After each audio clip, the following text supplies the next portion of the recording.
Hello everyone, my name is Joshua Matheny. I'm doing my final presentation on West Virginia Senate Bill 378. WV Senate Bill 378 prohibits smoking of tobacco or tobacco products in the presence of minors or 17 and under in any motor vehicle. This offense is a secondary offense. It's not something that you can get pulled over for, but if it's suspected, you can be cited for it. Generally, it's a fine of $25, or it could also be a misdemeanor for repeat offenders. The bill describes a few different tobacco products, your usual traditional ways of using tobacco is pipes, cigarettes, or cigars, but it also highlights products containing tobacco-based ingredients, such as disposable vapes, modded vapes, and electronic vapes. Any of these can be cited for, especially if the child is in the car, if it's pretty blatant. It really doesn't happen too much. You definitely see the disposable vapes and stuff more than traditional cigarettes now, but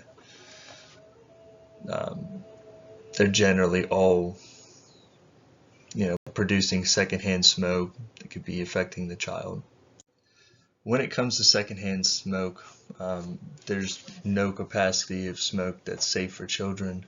Common injuries from secondhand smoke, upper respiratory infections, ear infections, asthma attacks. If the child already has pre-existing asthma, there are definitely long-term exposures. Same as regular smoking, secondhand smoke is just as harmful.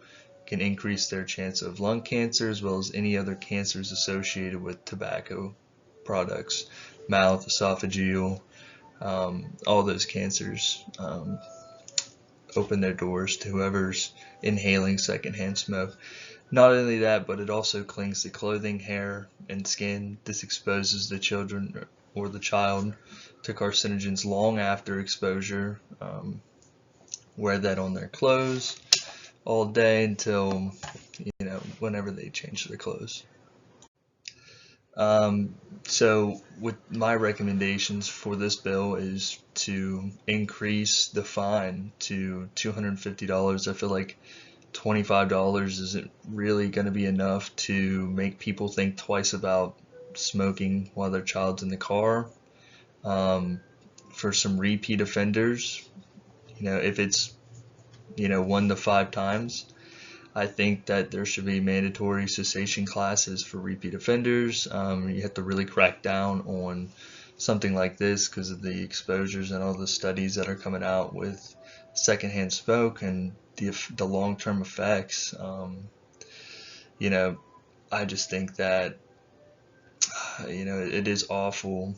They really have no choice in the matter but to endure the smoke in that setting. Next, maybe this is a little too harsh, but maybe a felony offense for people who commit this over 5 times throughout the span of the child's life. Now you gotta have pretty bad luck to kind of run into this. Getting pulled over 5 times. I don't think I've been pulled over in a long time. Most people don't, but and get caught with the secondary offense. It's just blatant. It's selfish, it's ignorant at that point, almost neglectful.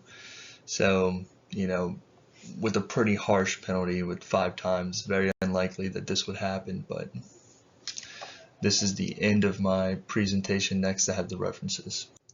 So here are my references. Got a lot of my key findings on the CDC website. Secondhand smoke. They have a lot of literature and evidence on that, as well as the West Virginia Senate bill that I had pulled. The executive summary and the introduction and that. Thank you for your time.